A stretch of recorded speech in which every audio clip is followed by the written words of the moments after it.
everyone. We finally come down to the exciting conclusion of our course in political ideologies.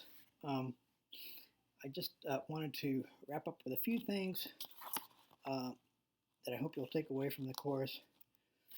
The first thing, the first thing we studied in the course is we spent a good deal of time on the nature of ideology and how we should understand this thing called ideology. And we took from Frieden, Michael Frieden, an idea that it's a form of decontestative thinking, meaning trying to establish the right ideas about reality, aimed at facilitating political action and political control, right? Decontestative thinking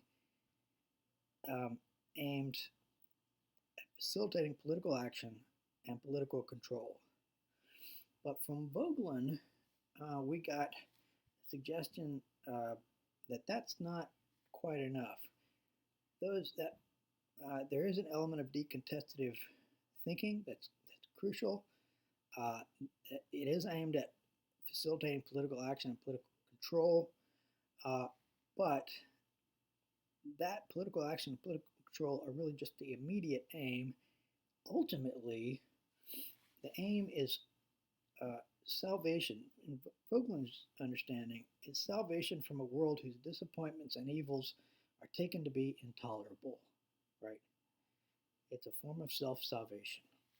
Um, so let me unpack that a little further um, to take some big picture things away. With regard to Frieden, the suggestion is that Frieden's approach is essentially morphological, as he calls it, and pragmatic functional. The morphological is focused on conceptual schemes, right? Okay, ideology is a set of ideas, you know, what do these concepts, these ideas mean, and then what are their pragmatic aims, right? That's the pragmatic functional part of it. Morphology has to do with the arrangement of these ideas, right? But so what's the schema of ideas, and what pragmatic function does it have? What are the things you're trying to achieve? Is it better health care, or is it is it greater community, or whatever it is, right? Um, Vogelin would suggest that that's not adequate. The conceptual schema and the pragmatic aims don't quite get at the root of the phenomenon, right? What's really driving it is the thing that we must understand, because the ideologies themselves, well, they often aren't that compelling, and regardless of their logical, you know, compellingness, people usually don't latch on to an ideology for rational reasons because of some passionate drive, right? So with regard to let's look at several of these elements from Vogelin's perspective. With regard to decontestative thinking, right? Vogelin would say this decontestative thinking, trying to establish the right ideas about reality, in the case of ideology, really amounts to a prohibition of questioning. That's the way to really um, understand that adequately. And you compare here the difference between philosophy and ideology on this point of decontestation. I mean, philosophy does indeed try to decontest in a sense, right? Because it tries to eliminate inadequate conceptions of reality. But unlike ideology, um, philosophy recognizes the concrete experiences underlying the various conceptions, even the wrong conceptions, right? And it remains, unlike ideology, it remains open to new insight, understanding that the quest for the eternal, which is kind of the driving force behind decontestative thinking, right? The, the quest for the eternal for the philosopher is an engagement with the infinite, which cannot in principle come to an end. Right? The quest must always remain open. There are always further questions to ask, right? There are always ways you might refine your understanding, and the effort to understand reality requires constant work to maintain contact with fundamental experiences driving things, right? So that the essential thing is to understand that those concrete realities. It's not so much to establish concepts that will stand for all time, right? Um, Concepts um, should should are tools to help us understand those realities. They're not the end in themselves, so to speak, um, and they're not even the end just to political action, but uh, to means to political action, but they are the means to understanding. So, from Vogelin's perspective, the preconditions of ideology are two, I would say, or at least this is the way I'm going to formulate it. First is a failure to face your responsibilities, right? Okay, something about your situation you find intolerable, uh, and but instead of rolling up your sleeves and working on what's wrong with you and working on concrete ways to improve your situation um, on the ground,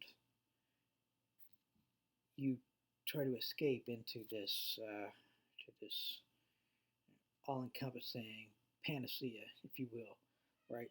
Second precondition of ideology is Vogelin is alienation from the divine ground of being. That's the way he puts it, right? So, in other words, a crucial precondition for becoming an ideologue is an existential deficiency. There's something missing in here. There's some kind of emptiness, and you're trying to fill that void. Uh, so, so the function of ideology then is an escape from responsibility, and above all, from the burden of uncertainty and openness to transcendence, which is a struggle, a constant struggle. Um, Vogelin sometimes talked about this as the tension of existence, and the tension of existence in the metaxy, as he calls it, taking Plato's term for the in between. So to make this more comprehensible, think of the Plato's myth of the puppet player, right? Where we're being pulled by various directions. There's the golden cord of reason and the steely cords of passion, right? Golden cord pulling us up to higher, nobler things, and steely cords of passion pulling us down to to lesser things. And we live in that in between. I mean, that is the human condition. We cannot escape that. We cannot escape that um, in the direction of transcendence, like escape this world, right, into some kind of spiritual nirvana, right? And um, nor can we escape the pull and the imperative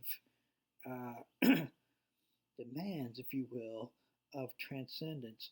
We can't escape that into the merely um, physical domain, if you will.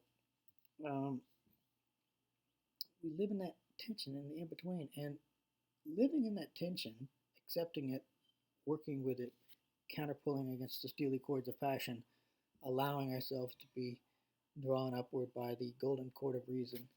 That takes work. It's not easy. it can be uncomfortable, and it's full of uncertainty. Um, and that ultimately, Vogelin is saying, that's what people are trying to escape, right? So that's the first function of ideology, escape. And the second is establishing a substitute ground of existence and identity, a substitute for that divine ground, right? Um, Vogelin calls this in some places a misplacement of the ground, right? So there's this ground of being, divine source of existence that would give us real substance within, right? And we're misplacing that ground, finding it in something else, right? Another, as he called it in early essays, a different realism, ultimate reality, right? That will give us our identity, that will make our existence meaningful and powerful, or whatever, right? And so these ideologies misplace the ground away from the divine ground into one of two things, really. Either a favored sector of the order of being, right? The order, remember the order of being, natural order from the divine on down. You know, you have the rational, the sensitive, the passionate, the vegetative, and so forth. There's this realm of being. What he's saying is, ideologues pick out some sector of this reality that they find, or they take to be most compelling, most important, or whatever, and that they make that sliver of reality the be all and end all, right? Um, so either they find their realismum, their ground of being in something there, or in action itself, like as in revolutionary activism, for example. Um, you know, so there's this. So Bakunin was the great example of this for Vogelin, the anarchist. Vogelin described Bakunin's as a revolutionary existence because it was the action itself, right, that was that was meaningful. It was the very process of revolution. Um, he was like, I'm not going to worry about the final results or whatever. You know, I've got to keep the revolution alive, that kind of thing. Um, so, function of ideology for Vogelin again: escape from the responsibility, the difficulty of living in this tension, the in between, and establishing a substitute ground for existence and identity in one of these other things, right? It might be race, it might be sex, it might be, class relations, it might be any number of things, but you are making that thing the basis of meaning in your life, the basis of who you are, and so forth, right? All of this leads to my second takeaway. All that relates to the nature of ideology. The second takeaway uh, that I would point out to you is related to what's often called the crisis of modernity. Right, the crisis of modernity, which people mean people in the West have lost their sense of identity. They've lost the confidence in their principles. They don't know what they believe, and consequently, they either latch on to some kind of ideology, or they become skeptics and cynics, or whatever, right? That latching on to ideology, this is sometimes the 19th and 20th century in particular, and spilling into this century.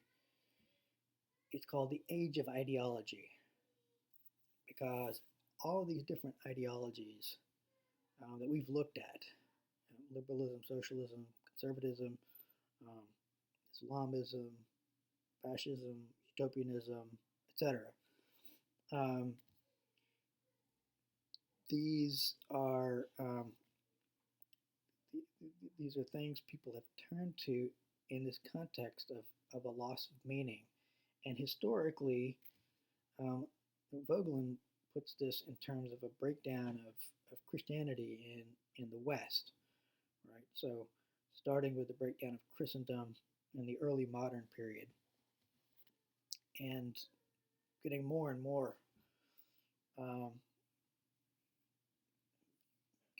more chaotic uh, um,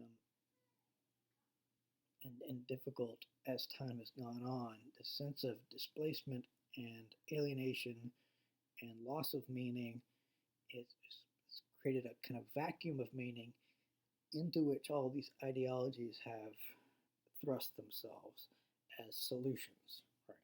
And so the underlying problem, as Vogelin presents it, is a loss of faith and philosophy, which are both understood in their classic conceptions as orientations toward this transcendent, divine ground of being. Right.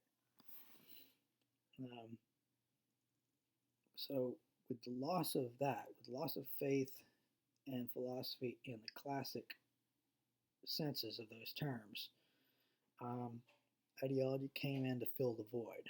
Right. That would suggest, I mean, if Vogelin is right about that, that would suggest that the way out would be recovery of faith and philosophy. So, and I find Vogelin's analysis compelling. Myself, you can decide what you think about it. Well, then, all of this suggests that ideologies are highly problematic. Some may be much more radical and dangerous than others, but fundamentally problematic. And so, how should we handle particular ideologies that we see, that we look at in the world today?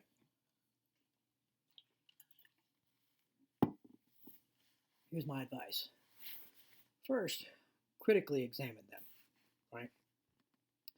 Recognize their motivations, their political uses, their reductions of reality, and the consequences of adhering to them, right? Second, learn from them. Um, we've, we've noted that the reason that ideologies are compelling is, in addition to sort of providing this, sort of magic bullet solution kind of thing, but they're only plausible to people because they do touch down at reality in certain places, right? And so you can learn from them in terms of the truths they touch upon. Right? They're not none of them, because they're oriented towards action. They subordinate study to action and that kind of thing. None of them are going to let you go deep into truth, but they touch down on them, and you can learn from them, especially in comparison with one another. They can kind of check and balance each other and show other possibilities and limitations and so forth, right? And also learn from them in terms of what they reveal about human beings. I mean, they do tell us a lot about human beings in terms of how we think, what drives us, what we're looking for in life, what we're looking for in politics, etc. Right? And then third and last, ally yourself judiciously with ideological groups, with, first of all, with eyes open to their inevitable limitations, and I would say limited commitment. You don't want to drink the Kool-Aid. You don't want to go all in. I say ally yourself with them because I think there's in the modern context, at least, it is a practical reality that politics is heavily shaped by these ideological movements, ideological groups, and so forth, and that it kind of becomes a practical necessity to ally with yourself with some as against others, according to which groups are going to um, have a healthier uh, result in what they want to do, right? So that without without without being blind by dogmatism, uncritical acceptance of their ideas or whatever, and without feeling that you have to support them in everything just because you've made a tactical alliance, right? Um, it may be necessary because that's the way mobilization of public opinion and political action is organized these days. So perhaps it's just a reality you have to work with, and I'm suggesting that you know just because you're not part, uh, uh, just because you're not an ideologue, just because you haven't you know allied yourself whole hog with any particular ideology, it doesn't mean you have to uh, cease to be politically engaged, right? Um, but also recognizing um, in your political engagement that there are things more important than politics in the grand scheme of things, right? There are things more important than politics, and that politics cannot bring salvation. It cannot transform the order of reality. It can result in improvements, and of course, that's why you engage in it, right? To uh, to try to protect against harms and to promote improvements in society. Of course, you want to be able to change things for the better in that respect, right? With regard to specific, concrete issues, whether it's you know health care or um, you know economic various economic concerns, etc. Um, that's all reasonable, right? But to try to transform the structure of reality, to try to pretend that that order of being that we've talked about is can be restricted to one particular element, or to try to escape that tension of the in between, it can't be done, right? So one of the things that suggests politically is that we shouldn't have too high of expectations of what politics can achieve. We shouldn't put all of our hope in politics. We should recognize that there is reality um, more profound and more transcendent um, than political affairs. All right. Well, that's my 2 cents worth. Hopefully, the semester has been uh, valuable for you for thinking about politics. Hopefully, you come away with both a sense um, of, of, of the meaning of life and society, as well as the way things work in politics and maybe how you can affect things. Um, I enjoyed the semester with you guys. Sorry that we weren't able to see each other more with all this coronavirus business, but I'll see you around. All right, take care.